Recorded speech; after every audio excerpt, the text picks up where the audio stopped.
Bonjour à tous. Alors dans cette vidéo, je vais vous présenter un livre qui m'a profondément bouleversée en termes de créativité. Donc c'est un livre qui m'a permis de me reconnecter à ma créativité. Libérez votre créativité de Julia Cameron. Alors je dis un livre parce que ça a la forme d'un livre, mais en vérité c'est plutôt un cours. Un cours qui est décliné en 12 semaines avec tout plein d'exercices à faire.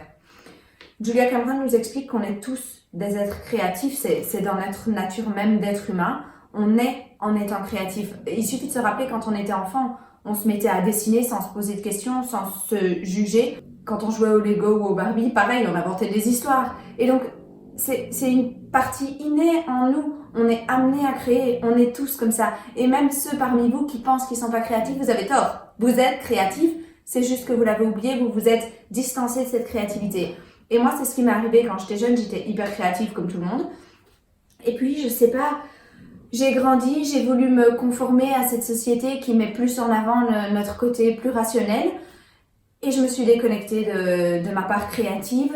Et ce livre, ça m'a permis vraiment de retrouver un équilibre, de retrouver cette créativité que j'avais perdue. Et c'est pour ça qu'aujourd'hui, je tiens à faire cette vidéo. Parce que si ce livre m'a aidé, il peut aider certains d'entre vous. Donc, c'est parti.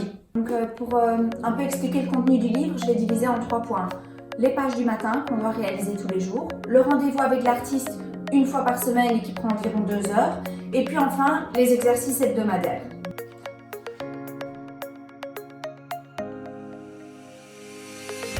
D'abord, je vais parler des pages du matin.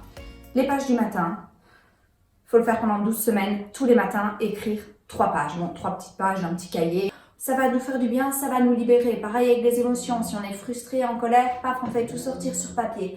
Il n'y a pas de jugement, il n'y a pas un objectif d'écrire un roman chaque matin, non. Le but, c'est juste de se reconnecter avec notre cerveau créatif, juste en écrivant, sans jugement, sans attente, pour se faire du bien, pour se libérer. Certains matins, c'est difficile, on se lève, on n'a pas envie d'écrire, mais on fait l'effort. Et puis, il y a d'autres matins où vraiment, waouh, tout d'un coup, il y a tout qui va sortir comme ça, et ça va être quasi thérapeutique, ça va nous faire un bien fou. Et en plus de ça, on va peut-être se dire, wow, ce que j'ai écrit là, c'est beau et j'avais jamais vu les choses sous cet angle-là. C'est intéressant, c'est marrant. C'est mon inconscient qui parle en fait. Donc vraiment, c'est pour se reconnecter avec sa part créative au quotidien. Ça fait du bien.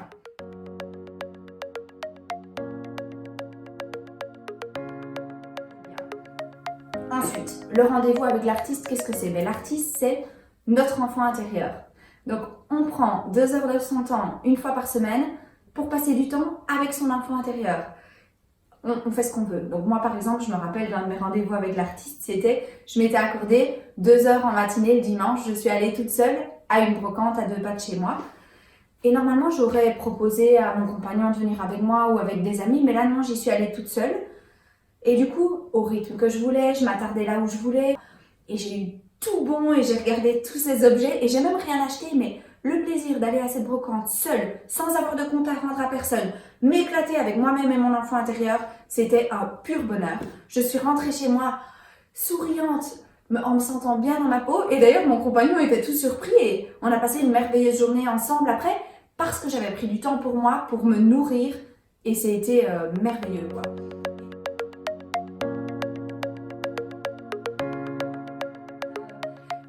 Concernant les exercices hebdomadaires, par exemple, j'ai dû écrire 5 réalisations que j'effectuais quand j'étais enfant. Des actes créatifs qui ont mené à quelque chose dont je peux être fière aujourd'hui.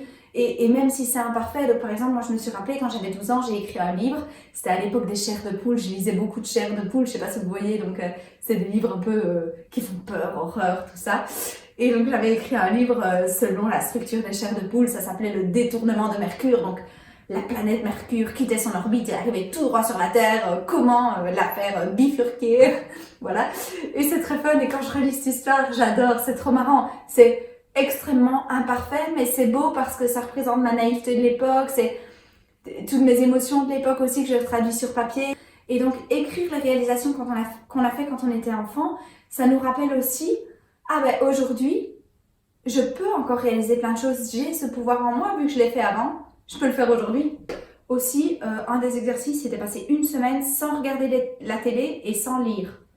Ben alors, c'était compliqué parce que une semaine sans regarder la télé, qu'est-ce qu'on fait? On a tendance à prendre un bouquin et à lire. Mais on ne pouvait pas. Il fallait juste être créatif. Et pas lire, ça n'a pas été facile. Et du coup, pour être sincère, je me rappelle plus exactement comment j'ai occupé mon temps, à mon avis, en dessinant. Voilà. Je me rappelle de l'émotion que j'ai ressentie pendant cette semaine. Et c'était une semaine où je me suis sentie forte, où je me suis sentie accomplie et où je me suis redécouverte.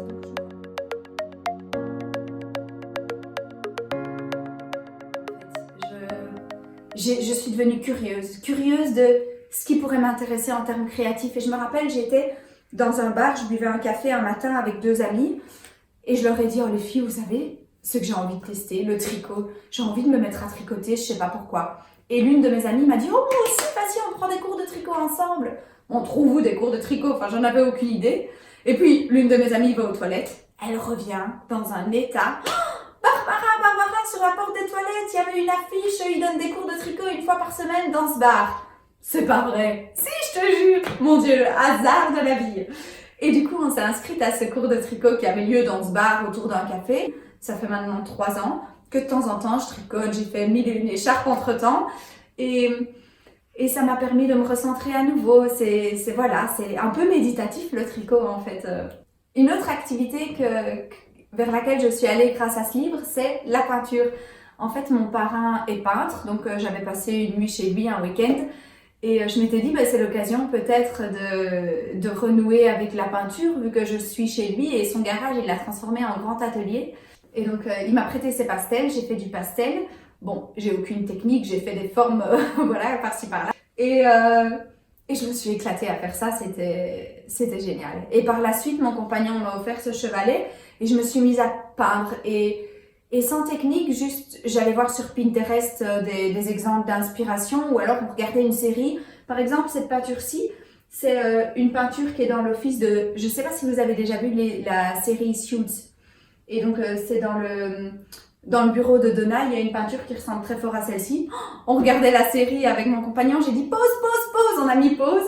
J'ai fait un screenshot et du coup j'ai reproduit la peinture parce que j'avais flashé sur cette peinture-là, que c'était pas trop compliqué. C'est des belles formes en fait. J'ai pris mon crayon, j'ai dessiné les formes et puis je les ai peintes. C'est hyper simple de faire ça, ça demande juste du temps, mais c'est du temps que je me consacre avec moi-même et mon enfant intérieur et qui me fait du bien.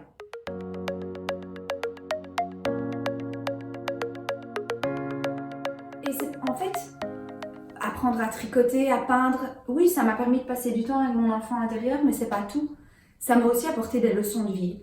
Quand je me suis mise à la peinture, j'ai aucune technique, j'avais jamais fait ça à part quand j'étais petite, 1 ou 2 stages par-ci par-là. Et donc fatalement, je mélangeais les couleurs, parfois ça ressemblait à rien, mes mélanges de couleurs, et je me disais, oh sur la toile ça va aller. Du coup je le faisais sur la toile et ça ressemblait toujours à rien. Et donc, ou alors je faisais un coup de pinceau raté, et je me disais, mince, cette couleur-là elle est moche, ou ce coup de pinceau-là il est raté, c'est pas cette forme-là que je voulais faire, qu'est-ce que je fais? Et j'étais obligée de regarder mon erreur et de me dire, à partir de ça, comment je peux construire quelque chose de nouveau?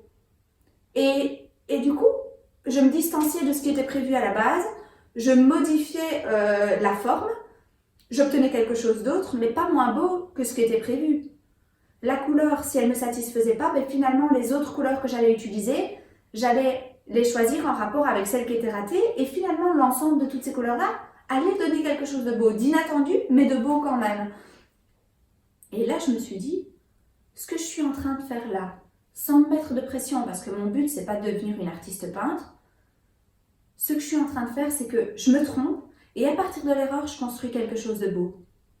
Mais c'est ça qu'on doit faire dans la vie. Dans la vie, on se trompe 1001 fois, mais notre force, c'est de pouvoir, à partir de nos erreurs, créer quelque chose de différent de ce qui était prévu, mais de beau. Je me suis aperçue que, en étant créatif, en amenant la créativité dans ma vie, en me reconnectant à elle, ça m'a permis de prendre de la distance par rapport à mon quotidien et à me dire « Ah, mais là, je me mets trop de pression. C'est pas grave de se tromper. Ça va me mener quelque part ailleurs, mais quelque part qui peut être très beau aussi. » Et ça m'a permis de relativiser sur plein de points. Et du coup, peindre, c'était devenu thérapeutique parce que ça me ramenait à l'essentiel. Quand je peins, il n'y a pas de pression, je m'en fous du résultat. Mon but, c'est juste de m'amuser et de, à partir de l'erreur, jouer à comment la transformer et la rendre belle. Je viens de finir de tourner la vidéo et j'ai réalisé quelque chose en regardant les rushs. Vous voyez là, c'est l'initiale. En fait, j'ai mis la peinture à l'envers.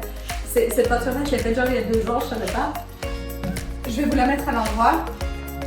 C'est à ça que ressemblait la toile initialement. C'est dans ce sens-là qu'elle doit être... Voilà, qu'elle doit vous être montrée. Oui, c'est pas mal aussi dans ce sens-là. Oh voilà.